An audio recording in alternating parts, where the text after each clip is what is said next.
Hello, I'm Birtukan. Thank you for joining me. Today I'm going to be reading a book called Ruby Bridges Goes to School, written by Ruby Bridges and published by Cartwheel Books. This story is special because it was written by Ruby Bridges herself.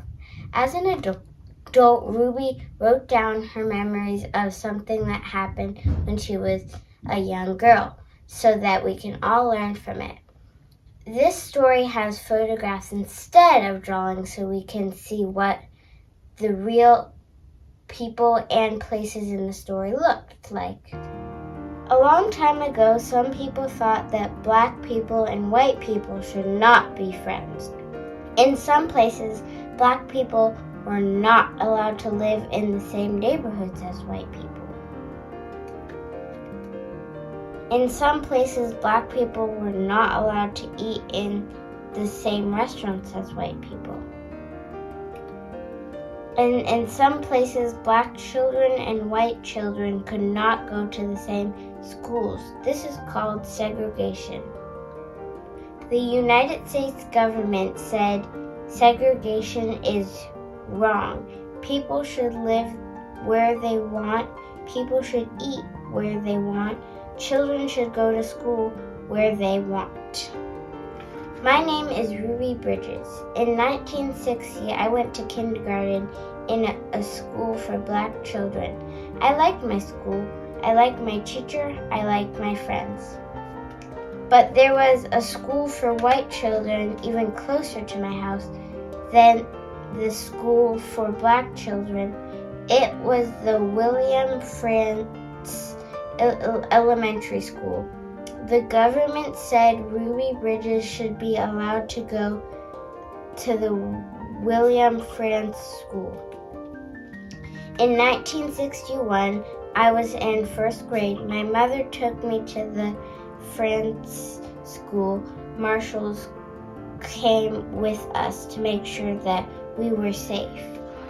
Some people did not want a black child to go to white school. They stood near the school. They yelled at me to go away.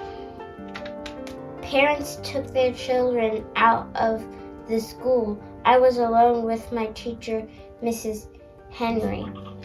I loved Mrs. Henry, and Mrs. Henry loved me. I was a very good student. I learned math. I learned how to read, but I wished the children would come back. Months and months passed. Then one day, children began to come back to school. At least I had friends to play with. I was very, very happy. Many people have read about me in newspapers and books. A famous writer, John Steinbeck, wrote about me. He wrote that I was very brave. A First Lady, Eleanor Roosevelt, wrote a letter to me. The letter told me that I was a good American. Norman Rockwell was an artist who painted a picture of me. The painting has become very famous.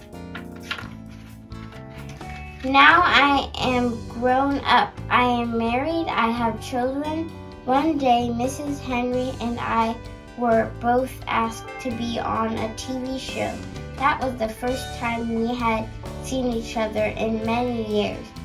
Now we talk to each other often.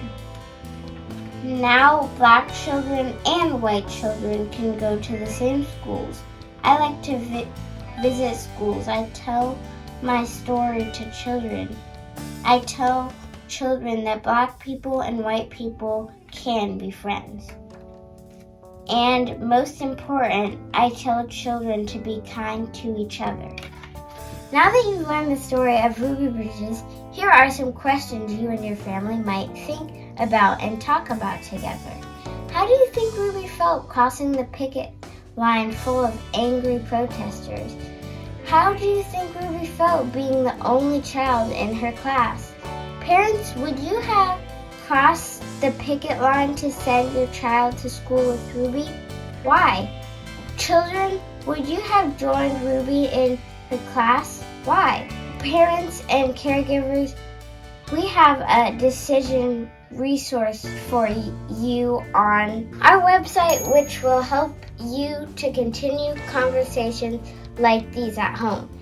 There is also a robust book list with children's titles about race, skin color, diversity, equality, and in conclusion, on the Skin You Live In page of our website.